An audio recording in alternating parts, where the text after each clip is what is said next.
미래를 보는 창 JTB. 안녕하세요. JTB 제이입니다.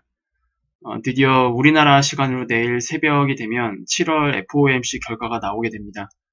사실상 지금 연준이 금리 인하가 거의 확실시되고 있기 때문에 우리는 이제 이번 연준의 금리 인하를 어떻게 봐야 하나, 그거 좀 중요해질 것 같습니다. 그 부분이. 그래서 이 부분에 대해서 좀 설명을 하도록 하겠습니다. 어쨌든 연준은 이제 10년 만에 금리 인하에 나서게 됩니다.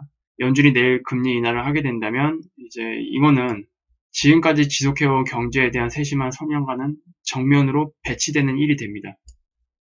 파월은 계속해서 경제가 이제 좋다라고 거듭 주장을 해왔기 때문에 사실 경제가 좋으면 금리 인하를 할 이유가 없습니다. 해서도 안 되고요. 그렇지만 이런 주장과는 정면으로 부딪히는 이런 행위가 되는데 트럼프 대통령도 계속 이런 발언을 했습니다. 우리나라 역사상 가장 위대한 경제다. 지금 상태가. 그래서 이렇게 거듭 말했지만 트럼프는 또 이런 자기 자신의 이런 의견과는 배치되는 또 주장을 하고 있죠. 연준이 지금 금리 인하를 크게 해야 한다. 사실 0.25% 인하가 아니라 0.5% 이상을 인하를 해야 한다고 지금 계속 주장을 하고 있고 이거 자체가 지금 앞뒤가 맞지 않습니다. 지금 가장 역사상 가장 위대한 경제라고 하는데 금리 인하를 크게 해야 한다. 앞뒤가 맞지 않은 내용입니다. 이거는 미국 경제가 정말 부흥하고 있다면 연준이 금리를 인하할 명분은 사실 없습니다. 지금은 이미 역사적 기준으로 금리가 매우 낮은 수준에 있고 이론적으로는 오히려 금리를 정상화해야 하는 그런 시점입니다. 하지만 미국 경제가 실제로 침체돼서 불경기를 치닫고 있다면 반대로 금리 인하는 매우 타당한 것입니다. 그래서 만약 그것이 우리가 직면하고 있는 현실이라면 경제 낙관론자들의 그런 주장들이 모두 다 잘못됐다라는 게 이제 증명이 되는 거고요. 경기 침체를 경고하는 사람들의 판단이 옳다는 것이 증명이 되는 꼴입니다. 이제 지금 뭐 미국 TV에 나오는 주요 헤드라인에 보면은 대부분 이제 금리 인하가 거의 확실시되는 그런 문구들이 많습니다. 그래서 실제로 이제 우리는 내일 금리 인하를 보게 될 건데 이 와중에도 사실 0.5% 금리 인하를 주장하는 사람들이 있습니다. 트럼프뿐만이 아니에요. 일단 뭐 연준의 소식통을 통해서는 뭐 중앙은행이 현재 2.25에서 2.5%에 있는 이 금리를 0.25% 인하할 것으로 대부분 보고 있는데 지금 최근 트럼프가 2명의 연준 이사를 지명을 했잖아요. 그 지명당한 연준 이사 2명은 후보자죠. 어떻게 보면 후보자들은 이미 트럼프랑 똑같이 0.5% 금리 인하를 주장을 하고 있고 그 외에 연준 내 소규모 그룹들이 이제 2%를 밑도는 사실상 0.5% 인하안을 놓고 지금 격돌을 하고 있다고 합니다. 그래도 0.5% 인하는 쉽지 않을 것으로 보여지고 어쨌든 0.25% 인하가 됐든 0.5% 인하가 됐든지 간에 금리 인하를 한다는 것 자체는 2008년 금융위기 이후 처음 있는 일입니다. 그래서 금리 인하는 분명히 우리의 그 전반적인 경제 궤적을 바꾸는 데는 큰 도움이 되지 않을 겁니다. 이건 이제 뒷부분에 가서 다시 설명을 해드릴게요. 왜 지금의 경제 궤적을 다시 긍정적으로 크게 바꾸는 데 도움이 되지 않는지는 사실 지금 이제 금리 인하를 앞두고 있고 특히 미국을 제외한 다른 국가들에게서는 이미 경기 침체가 시작이 되고 있다라는 그런 이제 지표들이 계속 나오고 있죠. 그리고 많은 전문가들이 올 하반기에 경기 침체가 크게 가속화될 것이다라고 이제 예상을 하고 있는 상황에서 금리 인하에 나서는 것이기 때문에 이건 결코 좋은 것은 아닙니다. 냉정하게 봤을 때. 그리고 지금 FOMC 이전에 나온 최근 이슈들을 조금 정리를 해보자면 어제는 이제 프랑스의 그 2분기 GDP 발표가 있었습니다. 원래 이제 전망치는 0.3%였습니다. 하지만 이것을 이제 밑도는 0.2%, 그러니까 기존 전망치보다 거의 33%가 이제 하향된 수치인데 이게 수치상으로는 0.1% 차이밖에 안 되지만 대단히 큰 차이입니다. 그래서 이 쇼크로 인해서 이 쇼크로 인해서 유럽 쪽 시장이 다 빠졌어요. 그리고 프랑스의 이런 GDP 발표는 어쨌든 프랑스가 유로존에서는 2위에 해당하는 경제 규모를 가지고 있기 때문에 이런 수치는 곧 또 어떻게 연결이 되냐면 2분기에 유로존 전체 GDP가 아마 지금 기존 전망치는 0.4%였거든요.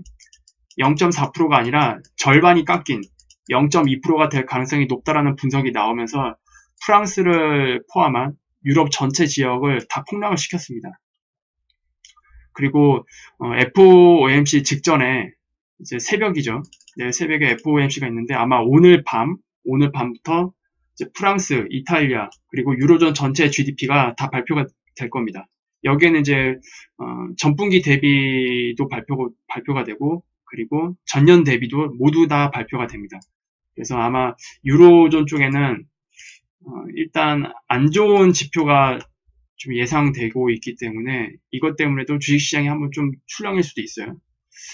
그리고 이제 미중 무역 전쟁 관련해서 미국 대선 전까지 합의가 좀 불투명하다. 이런 이제 견해가 계속 지금 나오고 있고 지금 오늘부터 실무 협상이 진행이 되고 있는데 지금 계속 부정적인 그런 이제 견해가 압도적으로 많은 상태입니다. 그리고 트럼프가 이제 여기에다가 더 기름을 부어버렸죠. 내가 재선에 성공할 경우에는 합의는 없을 수도 있다. 그래서 강하게 압박을 하고 있습니다. 이런 멘트를 했다는 얘기는 니네 지금 합의 안 하면 내가 재선에 성공할 경우 진짜 합의 없다. 그때는 진짜 니네들이 죽을 수도 있다. 이런 식으로 이제 거의 강하게 압박하는 그런 식의 이제 멘트였는데 사실상 그건 도움이 되진 않죠. 실무 협상에 있어서. 그리고 우리는 이걸 떠나서 미중 무역 전쟁을 원론적으로 합의하기가 힘들다라는 거는 다 잘 알고 있습니다. 지금 뭐 합의가 불투명하다? 이거는 뭐 전혀 새로운 게 아니에요. 하지만 이런 것들이 악재가 겹쳐지면서 시장에게 부정적인 효과를 극대화시키기 때문에 어쨌든 이러한 분위기 자체는 미국의 금리 인하를 더욱 정당화시킬 겁니다. 그래서 시장 입장에서는 지금 나쁜 소식들이 나오고 있는 게 전혀 나쁘지만은 않아요. 단기적으로 봤을 때는. 참 아이러니하죠. 그리고 트럼프는 이제 0.5% 금리 인하를 해야 하고 여기에 더불어서 양적 긴축까지 당장 종료해야 한다라고 압박을 했습니다. 미국 경제가 제일 지금 역사상 가장 위대하다고 이제 말하는 사람이 어떻게 이런 얘기를 할 수 있는지는 잘 모르겠네요. 앞뒤가 전혀 맞지 않는 이야기들이기 때문에. 트럼프도 알고 있습니다. 왜, 이렇게 해야 하는지를. 이것도 이제 뒤에서 다시 말씀을 드릴게요. 그래서 좀 정리를 해보면, 7월 FOMC 관전 포인트는 이제 크게 4가지로 추려봤습니다. 일단 첫 번째로 0.25% 금리 인하에 나서게 될 경우 추가적으로 향후 금리 인하 조치 가능성을 시사하는 발언이 포함이 되는지 안 되는지. 만약에 포함이 된다면 0.25% 금리 인하에도 불구하고 시장은 상승할 겁니다. 왜냐하면 추가적인 금리 인하를 기대할 거기 때문에. 반대로 0.25% 금리 인하를 한 이후에 추가 금리 인하 조치 가능성에 대한 시사 발언이 없을 경우에는 시장은 실망으로 인해서 하락을 할 겁니다. 하지만 지금 연준의 상황을 보면 시장의 눈치를 굉장히 많이 보고 있기 때문에 추가 인하 조치 가능성을 시사할 가능성이 저는 높다고 보여집니다. 그리고 이제 두 번째 포인트는 0.5% 서프라이즈 금리 인하에 나서게 될 경우 이거는 뭐 확률이 낮지만 어쨌든 0.5% 금리 인하에 나서게 된다면 굉장히 서프라이즈한 시장의 전망치를 웃도는 결과가 되기 때문에 이것 역시 시장을 상승시킬 겁니다.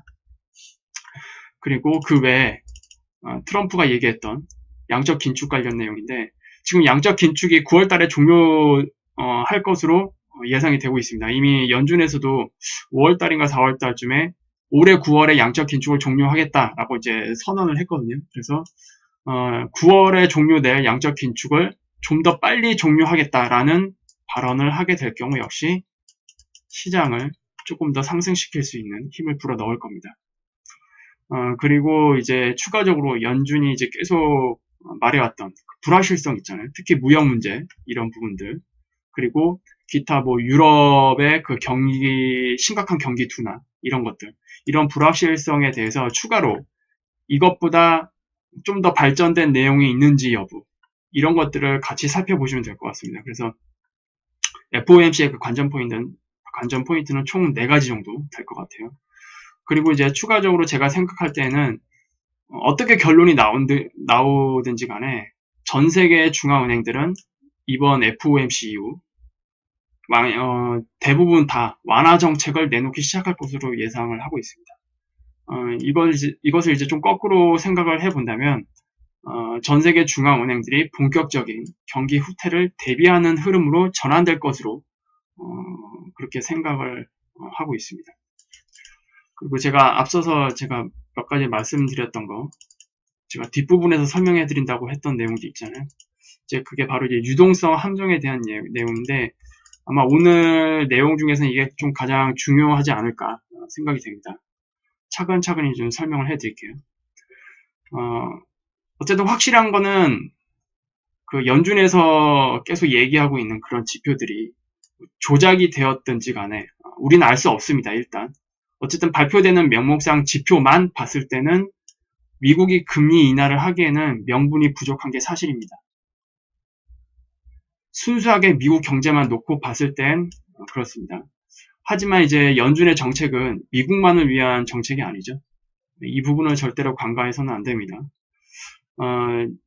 미국의 경제가 좋아서 뭐 금리 인하 가능성이 없다. 금리 동결이나 인상을 할 거다. 라고 아직도 믿고 있는 그 철없는 사람들이 있는데 연준의 정책은 미국만을 위한 게 아닙니다. 제발 환상에서 빠져나오셨으면 좋겠어요. 그래서 연준이 지금의 미국 경제 상황을 놓고도 금리 인하에 나서게 된다면 우리는 다음과 같은 이유라고 봐야 됩니다. 일단 첫 번째, 경제가 앞으로 급격히 악화될 것으로 예상하기 때문에 금리 인하를 하는 거다. 첫 번째가 이거고요. 그리고 두 번째, 이게 굉장히 중요한 내용일 수 있는데 연준이 ECB, 유로존이죠. 그리고 PBOC, 중국의 중앙은행입니다. 그리고 BOJ, 일본의 중앙은행입니다. 그래서 유로존, 중국, 일본 이 나라들이 지금 악화돼가고 있는 금융공세에 대한 대응책으로 그들이 함께 대응할 수 있도록 연준에서도 금리를 같이 인하를 하면서 함께 공조해 나가야 하는 그런 상황에 처했기 때문에 금리 인하를 한다는 것으로도 볼 수 있습니다. 이 두 번째 이 이유가 조금 풀어서 설명을 해보자면 이거는 이제 우리가 그동안 중앙은행에 의해서 부풀려진 위험한 버블에 빠져 있다는 것을 공동적으로 인식을 함께 한다는 뜻입니다. 그리고 우리는 환율 전쟁을 향해 가고 있다는 것을 의미하는데 따라서 이 첫 번째 이유가 아니라 두 번째 이유 때문에 금리 인하를 하게 되는 것이라고 만약에 그 결정이 된다면 우리한테는 정말로 최악의 시나리오입니다. 왜냐하면 이거는 이제 그동안 우리가 어쨌든 중앙은행의 정책에 의해서 경제를 회복을 했고 시장을 부양시켰습니다. 절대로 우리 경제 자체가 스스로 과잉해서 그리고 이제 결핍으로 갔다가 다시 상승을 한 게 아닙니다. 일반적으로 교과서에 나오는 뭐 팽창, 수축, 팽창, 수축 이런 논리로 회복된 게 아니에요. 이번 사이클은 과거 사이클이랑 가장 다른 게 바로 그겁니다. 이 유동성이라는 거. 굉장히 긴 시간 동안의 그 제로금리 그리고 양적 완화로 인해서 인위적으로 경제를 들어 올렸단 말이에요. 그런데 이것이 지금 한계에 부딪히고 있고 우리가 지금 유동성 함정에 빠지기 시작했다면 연준은 미국 경제에 상관없이 금리를 계속 인하해 나가야 됩니다. 그리고 제로금리 이후에도 무제한 양적 완화에 돌입해야만 돼요. 그래야만 경제를 계속 부양시킬 수 있다라는 결론에 도달합니다. 이미 우리는 양적 완화가 멈추면 어떻게 되는지 충분히 깨달았죠. 시장이 다 알고 있습니다. 그리고 우리도 다 알고 있어요. 양적 완화가 2014년 12월 달쯤에 끝났을 거예요. 그리고 2015년 12월에 첫 번째 금리 인상이 됐고 본격적으로 이제 긴축이 시작됐던 건 2018년이었습니다. 근데 시장이 어떻게 됐어요? 대부분 다 하락을 했죠. 2018년부터. 경제 지표도 다 하락을 했습니다. 대부분 경제 지표가 2018년부터. 그 뜻은 거꾸로 얘기하면은 여기서 말했던 중앙은행의 이런 정책 이런 것들로 인해서 우리 경제가 지금까지 버텨왔고 시장도 상승했다라는 얘기입니다. 이미 시장 자체에서는 유동성이 넘치거든요. 냉정하게 했을 때 과거보다 훨씬 더 많은 자금이 떠돌고 있습니다. 그런데 그럼에도 불구하고 리스크 대비 예상되는 생산성 그리고 수익률 이게 점점점 내려가고 있어요. 그렇다는 거는 정말로 우리가 버블 붕괴에 노출이 될 수 있는 위험도가 굉장히 증가하고 있다는 뜻이거든요. 그게 바로 유동성의 함정입니다. 이동성은 넘쳐나는데 점점점 생산성은 낮아지고 수익률은 낮아지고 그렇게 되면은 이것을 개선시키기 위해서는 어떻게 해야 될까요? 지금보다 훨씬 더 많은 유동성을 투입해야 된다는 얘기입니다. 그리고 유동성 투입 대비 우리가 얻을 수 있는 생산성이나 시장에서의 그 수익률이 계속 효율이 떨어지기 때문에 우리는 계속적으로 더 많은 유동성, 더 많은 부양책을 통해서 계속 시장에 공급을 해줘야 돼요. 경제와 시장에. 가장 대표적인 예가 어디가 있습니까? 유럽, 일본 이 두 시장이죠. 이 두 개의 선진 시장에서 우리는 대략적으로 한 5년 정도 테스트 결과를 이미 받아봤어요. 이 나라들이 돈이 없을 것 같아요? 이 나라들이 돈이 없을 것 같냐고요? 아닙니다. 이 나라들도 지금 유동성이 넘쳐납니다. 유럽과 일본. 그런데 어떻게 됐어요? 경제 성장률은 계속 더 하락을 하고 그리고 수익률은 계속 하락을 하고 이미 이 수익률 하락으로 인해서 정크본드 그리고 적격 채권 간의 스프레드가 굉장히 좁혀졌습니다. 그렇게 하지 않으면 수익률을 끌어올릴 수 없기 때문에 스프레드가 줄어들었다는 얘기는 굉장히 그 정크본드 쪽에 투자가 많이 됐다는 뜻이죠. 그쪽으로 자금이 많이 이동했다는 뜻인데 그런 방식의 투자가 아니면 지금의 그 상황을 어떻게 타개할 수가 없어요. 투자자들 입장에서. 그리고 그럼에도 불구하고 지금 유로존 같은 경우에는 각종 경제 지표가 다 하락으로 계속 진행이 되고 있습니다. 그래서 우리는 이것을 좀 잘 생각을 해봐야 돼요. 정말로 지금 제가 말씀드리는 우리가 지금 유동성의 함정에 빠졌고 중앙은행들이 그런 위험한 버블에 빠져 있다는 것을 인식을 한 상태라면 그런 인식 때문에 금리 인하를 이렇게 20이나 중국, 일본 그 밖에 중앙은행들을 위해서 같이 공조하기 위해서 금리 인하를 나서게 되는 상황이라면 정말로 최악입니다. 우리가 그동안 인식해왔던 금리 인하와는 또 다른 방법, 또 다른 관점으로 접근해야 될 수밖에 없어요.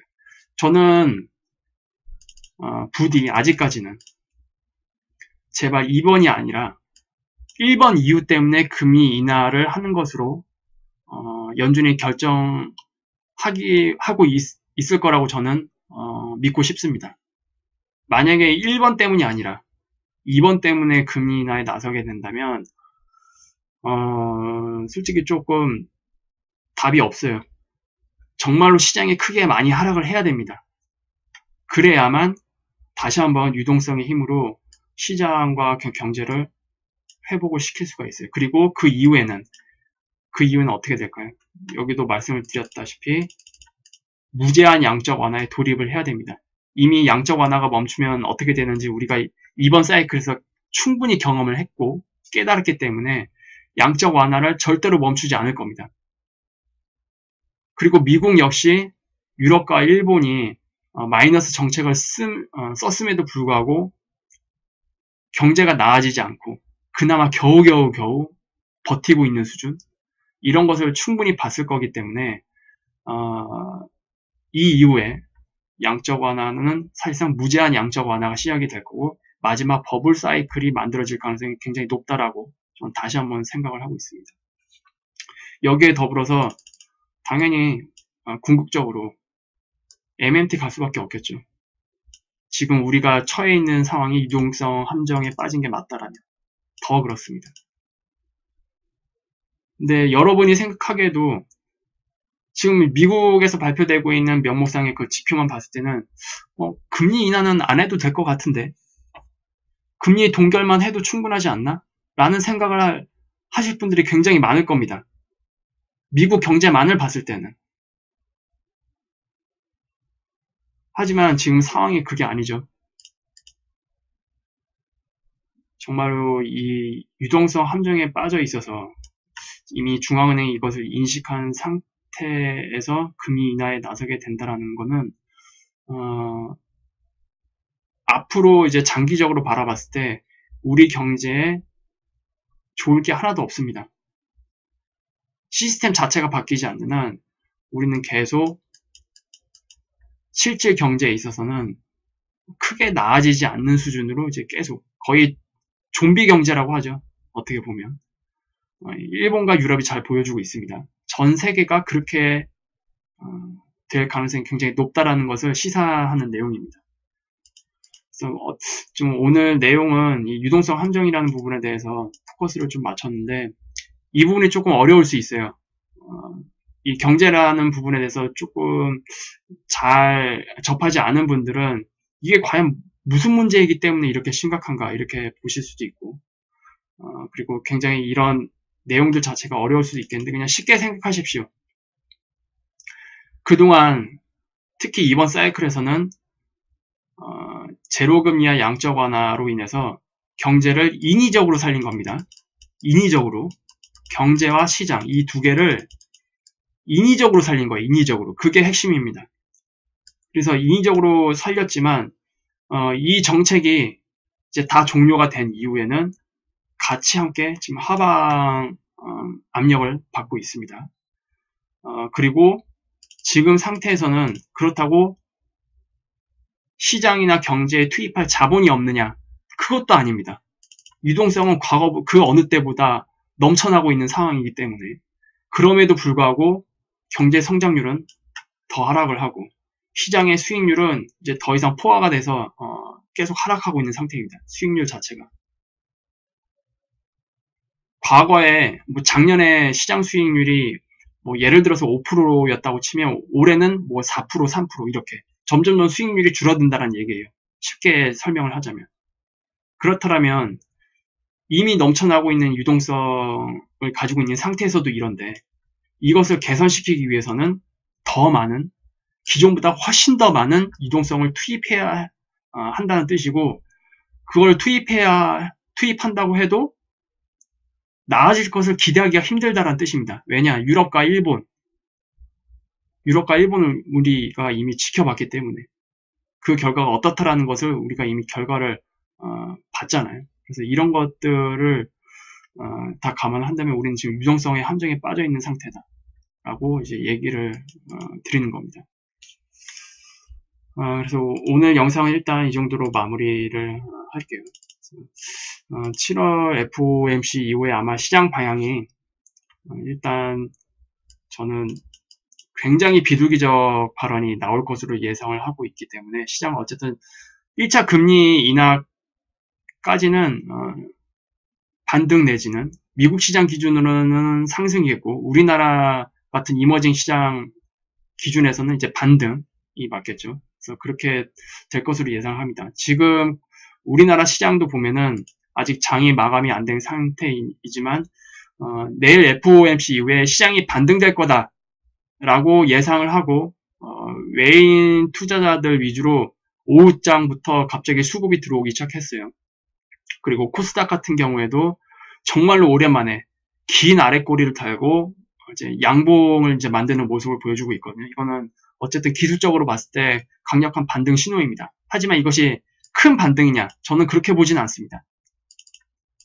이미 주봉상에서 주추세가 무너졌기 때문에 무너뜨린 그 추세까지는 반등할 수 있습니다. 근데 그 폭이 상당히 조금 커 보여요. 커 보임에도 불구하고 그 추세를 넘긴 힘들 거다.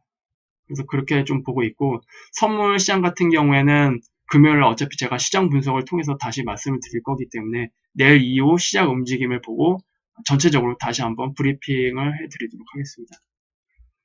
유익한 영상이 되셨다면 구독, 알람, 좋아요 부탁드리고요. 금요일날 다시 찾아뵙도록 하겠습니다. 감사합니다.